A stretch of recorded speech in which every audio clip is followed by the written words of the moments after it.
আল্লাহ জানে। ভিতরে আমরা দেখি বিসমিল্লাহ। প্রথম স্লাইসের মধ্যে কিছু নাই। কিছু নাই। আচ্ছা দ্বিতীয় স্লাইসটা আমরা দেখবো। দ্বিতীয় স্লাইসের ভিতরে কি আছে? পলি দেখা যাচ্ছে। বলি বলি দেখা যায়। ও, এই যে লাখ লাখ লাখ লাখ। এই তো হচ্ছে লাখ।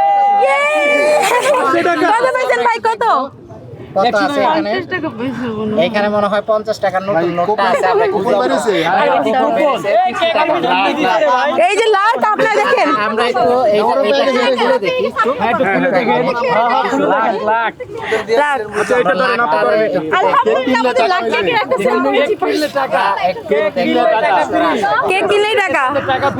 ভাই নতুন টাকা। ভাই নতুন টাকা। ভাই নতুন টাকা। 50 দেখেন 200 টাকা দিয়ে কিনবেন, 200 টাকা দিয়ে কিনে 50 টাকায় ফেরত। দেখছেন লাখ। তো এই যে 50 টাকা। আমাদের লাখটা আসলে বেশি ভালো না, এর জন্য 50 টাকা পাইছি। যদি লাখটা একটু ভালো হইতো তাহলে হয়তো আরো বেশি পাইতো।